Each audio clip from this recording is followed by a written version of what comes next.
welcome back to the SL TV. This video was created from an article on our health website. I'll drop the link to the article in the description box. After watching, please ensure you like, share, and subscribe. And do not forget to come back for more.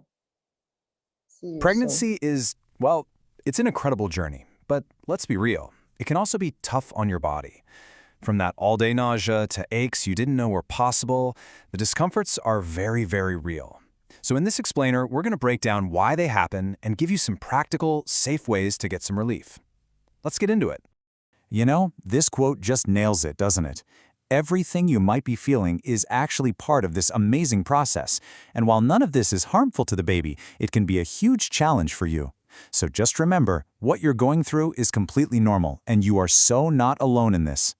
So the big question is, how do you get through it? That's what we're here to do. We're going to walk through the most common symptoms, trimester by trimester, and put together a super practical toolkit to help you feel more comfortable. And honestly, a little more in control. Okay, let's talk about the first trimester. It can feel like a total whirlwind of hormones, right? Your body is working overtime to create this perfect little environment, and all that hard work comes with some pretty major side effects, starting with the one everyone knows about. First things first, can we just bust a myth? The term morning sickness is probably one of the most misleading phrases ever, because nausea and vomiting of pregnancy, or NVP, can and often does hit you at any time of day or all day long. So why all the nausea? Well, it's basically a perfect storm inside your body. You've got this surge of pregnancy hormones like HCG and progesterone, and they literally slow your whole digestive system down.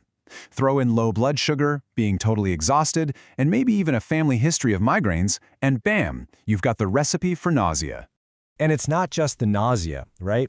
The first trimester often brings this bone-deep exhaustion that can feel completely overwhelming. If you feel like you could literally sleep standing up, you are not imagining it. There's a really good reason for it. There are really two main culprits here. First, those high levels of progesterone. They basically act like a natural sedative, making you feel super drowsy. And at the exact same time, your body's metabolism is kicking into high gear to support the baby, and that extra workload is just plain exhausting. All right, so let's fast forward a bit.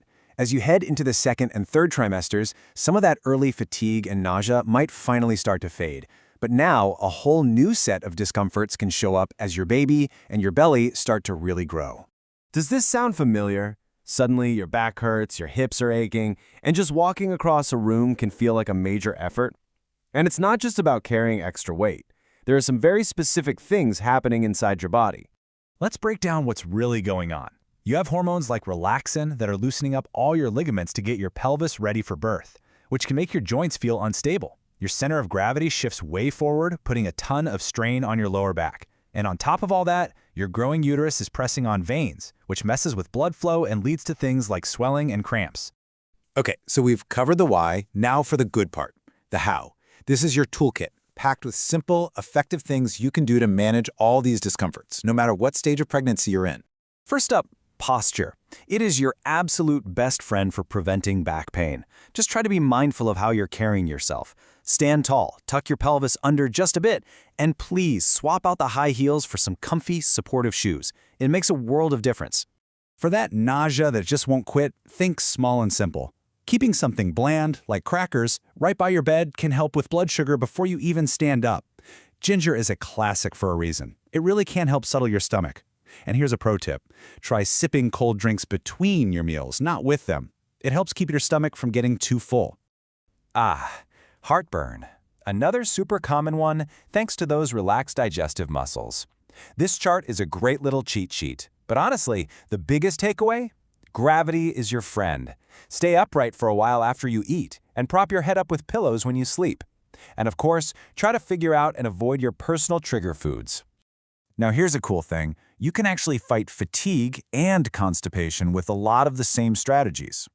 Eating smaller meals more often helps keep your energy levels steady. And things like gentle exercise, lots of fiber, and probiotics, they help keep your digestive system moving. It's a total win-win. And for those swollen feet and ankles or those awful leg cramps that wake you up at 3 a.m., the goal is to get that circulation moving and help your muscles relax. Putting your feet up is non-negotiable. Compression stockings can be a lifesaver during the day, and a warm bath is just perfect for winding down at night. Okay, this next part is really, really important. While pretty much everything we've talked about is normal, you absolutely need to know when a symptom could be a sign of something more serious. Think of this as your safety net, knowing when it's time to call your doctor. Please take a moment and really look over this list. If you experience any of these things, like a really bad headache that won't go away, sudden intense pain, or any signs of early labor, do not wait. Call your doctor or midwife right away. Trust your gut. It's always, always better to be safe. So, as we wrap this up, the most important thing to remember is to be kind to yourself. Your body is performing an actual miracle, and these discomforts are just signs of all the incredible work it's doing. By listening to your body and using some of these tips, you're not just making yourself more comfortable. You are nurturing a healthy pregnancy. You've got this. Please subscribe.